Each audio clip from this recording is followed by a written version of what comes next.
Bem-vindo, bem-vinda. Hoje eu quero falar para você sobre a violência, sobre a maldade que existe no mundo.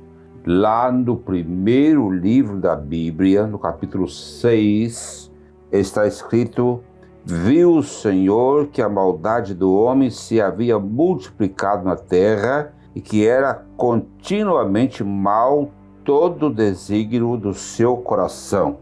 Então se arrependeu o Senhor de ter feito o homem na terra, e isso lhe pesou no coração. Disse o Senhor: farei desaparecer da face da terra o homem que criei, o homem e o animal, os répteis e as aves dos céus, porque me arrependo de os haver feito. O versículo 8 do capítulo 6 diz: porém Noé achou graça diante do Senhor. Veja bem que isso está no início da história da criação, no livro sagrado. E Jesus falou que por se multiplicar a iniquidade, o amor de muitos se esfriará. Então, por isso, eu quero pedir a sua atenção para a gente refletir sobre a violência dos nossos dias, a maldade que impera em nossa sociedade.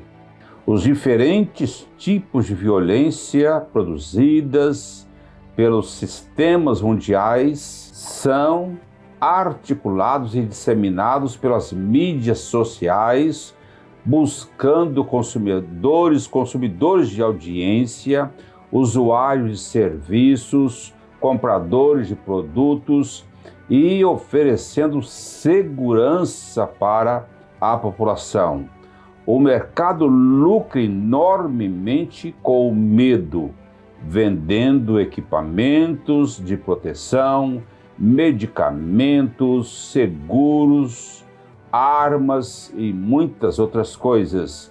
E o mercado evidencia os seus heróis como deuses, semideuses e mitos, geralmente indivíduos narcisistas e enlouquecidos pelo poder. A violência se alastra por todos os segmentos sociais, seduzindo as pessoas com sensualidade, pela necessidade de riquezas, de fama, de poder, promovendo emoções fortes com os games, entretenimentos, cinema, meios de comunicação e de muitas outras formas. A violência é edificada por degraus e estágios, alcançando todas as faixas etárias de modo intenso e viciante.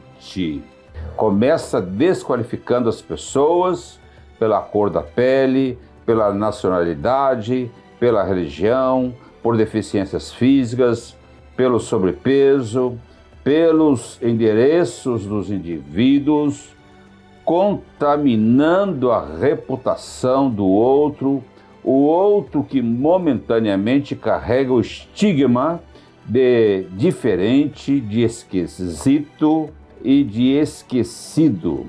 A violência psicológica, a violência física, a violência moral, a violência sexual, a violência patrimonial, social e política estão todas promovendo doenças mentais, solidão e mortes. As barragens de contenção, que é a moralidade, a eticidade e a espiritualidade, essas barragens se romperam. Aí a violência se alastra e se espalha como lama cheia de toxicidade, vai arrastando tudo que está pela frente inclusive inocentes, indefesos e pessoas boas. Presenciamos diariamente a tragédia se transformando em comédias, em filmes, livros, gerando riquezas. Vivemos a sociedade do espetáculo, espetáculo que promove a circulação de riquezas, de divertimentos e muitas outras coisas, entretenimentos que naturalizam a violência em nosso lóbulo pré-frontal, nos mantendo na indiferença e na insensibilidade, nos transformando em pessoas profundamente inertes, apáticas e catatônicas. Não há dúvida de que estamos num mundo tenebroso, conforme fala a carta aos Efésios. Um mundo tenebroso, sombrio, ganancioso, mentiroso e um mundo trágico. Para Hegel, o trágico é um processo histórico que vai além do próprio trágico. Os diferentes tipos de males se associam e as tragédias são exibidas diariamente pelos meios de comunicação, continuam sufocando o belo, sufocando o sublime, o atemporal na interioridade das pessoas, asfixiando o espírito, o eu teológico, apagando a faísca divina, matando o divino em nós. E por conseguinte, escapa a intuição foge da nossa vida. O nosso espírito precisa de tempo para imaginação, para sonhos, para superação profunda, pensamentos leves e serenos.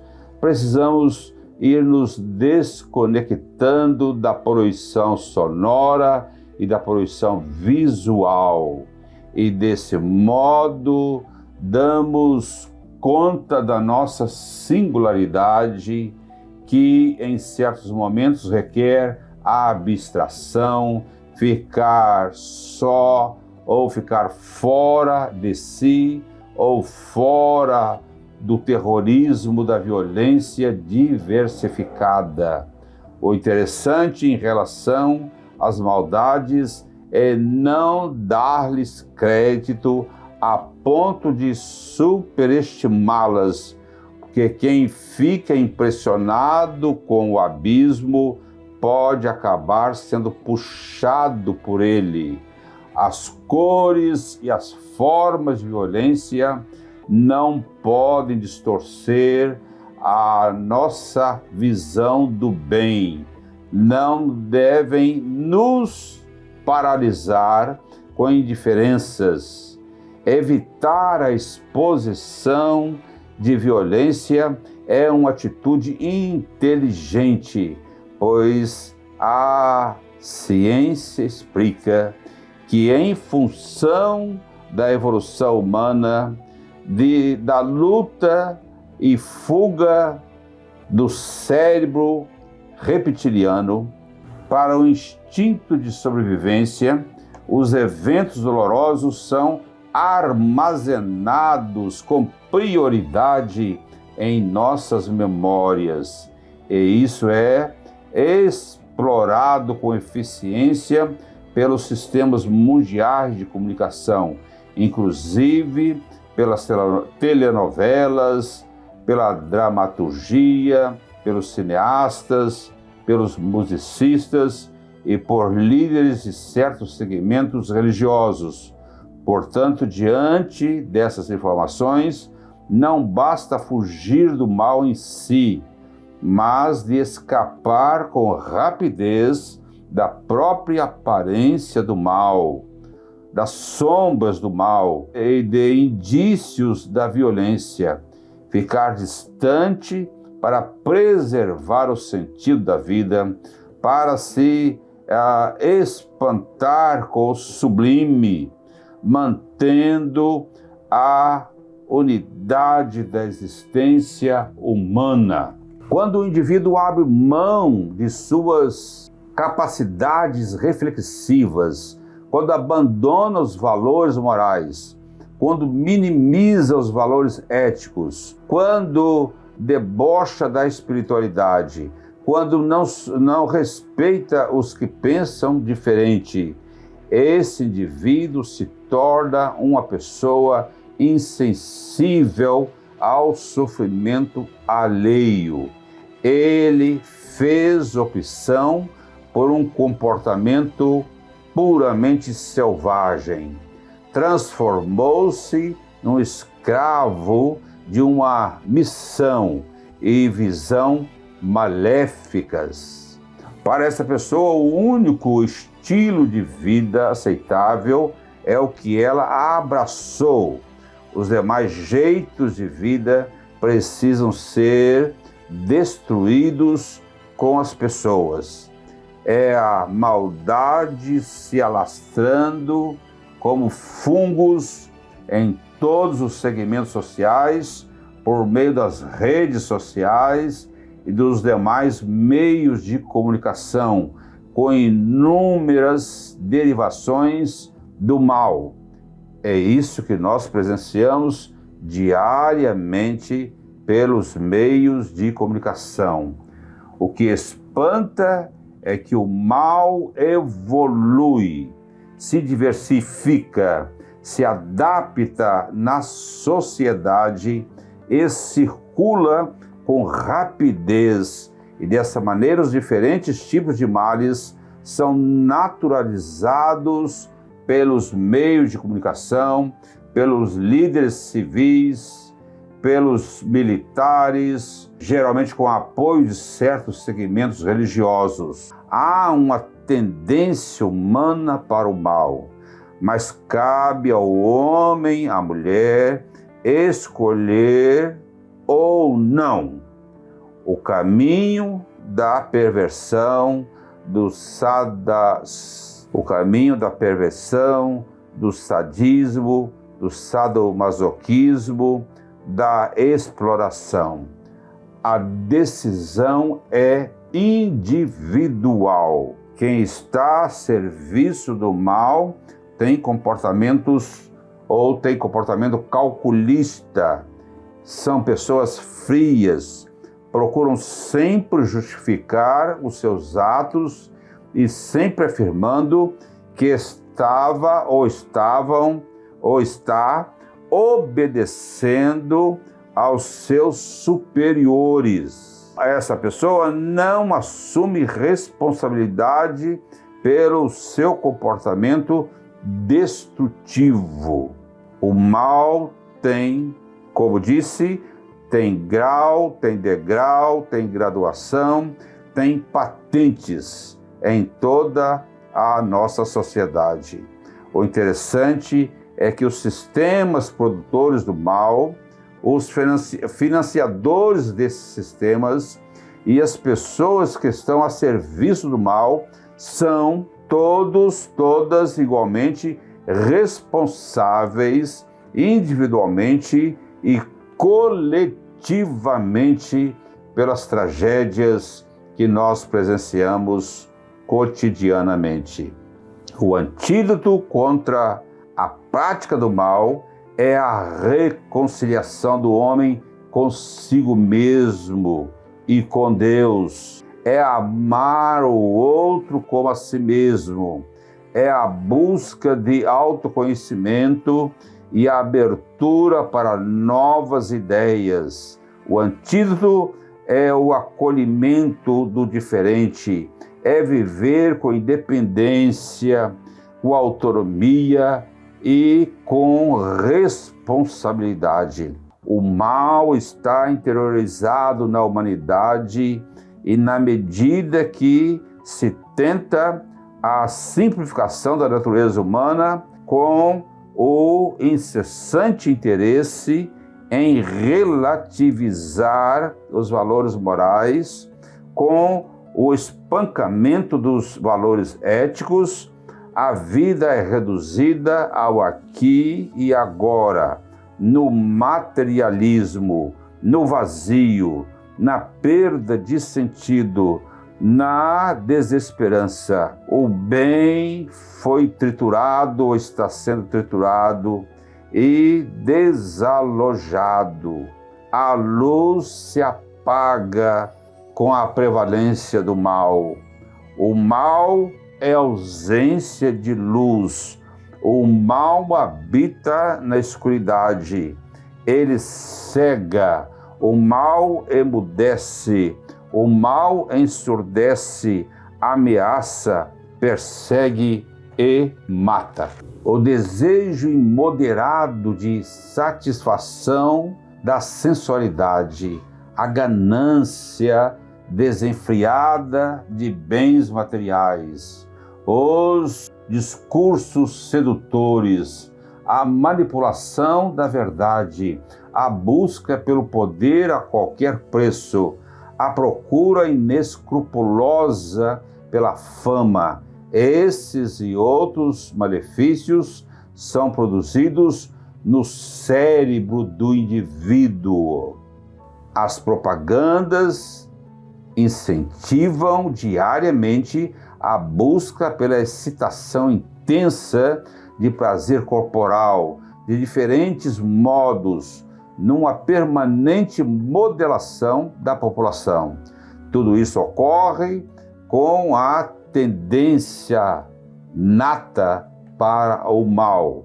É no interior do ser humano que a maldade é gestada, é fertilizada e se multiplica ou não, dependendo das escolhas pessoais. Não acredito que a maldade é fruto da ignorância, como disse Sócrates. Discordo também de que o indivíduo nasce bom e a sociedade o corrompe, como afirmou Rousseau. Ninguém nasce como uma página ou uma folha em branco. Nascemos com memórias epigenéticas, como se fosse um chip, com as experiências dos nossos progenitores e progenitoras. Mas o ambiente e o estilo de vida podem influenciar os nossos genes, podem ativar determinados genes para o bem ou para a maldade e podem silenciar outros genes. Vemos os genes ativados para o mal em famílias de contraventores, traficantes, milicianos e de políticos, cumprindo-se assim o dito do profeta Jeremias: os pais comeram uvas azedas e os dentes dos filhos é que se estragaram. O acolhimento livre do Evangelho, a boa notícia de Deus, nos insere num ambiente gracioso, capaz de transformar as memórias epigenéticas de maldade em benignidade. A graça de Deus pode ativar os genes bons e silenciar os genes da maldade, substituindo a escuridade pela iluminação. A educação pode até auxiliar nesse processo, mas não pode definir o destino eterno de cada indivíduo. O que nós precisamos fazer é nos abster de muitas programações perniciosas nos meios de comunicação. Temos coisas tão importantes para compartilhar com os filhos sobre os estudos, os boletins escolares, as reuniões na escola, as tarefas escolares para serem feitas em casa, atividades domésticas que precisam ser compartilhadas na família. Existem uma variedade enorme de jogos interessantes, pedagógicos, que desenvolvem as habilidades das crianças, dos filhos e dos netos.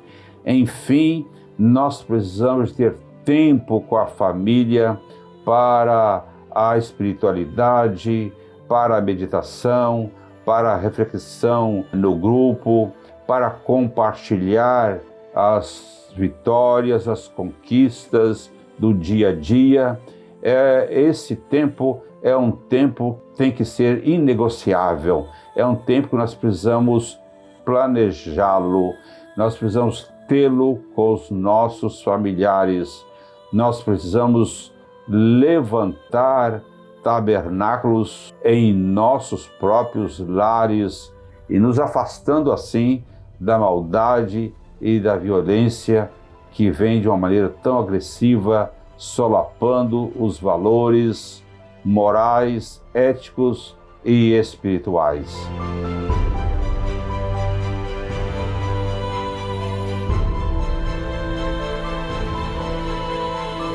O meu abraço para você. Espero que você coloque essa reflexão na sua televisão, ampliando a imagem, chamando a família para discutirem o que eu trouxe para você aqui. Saúde e paz.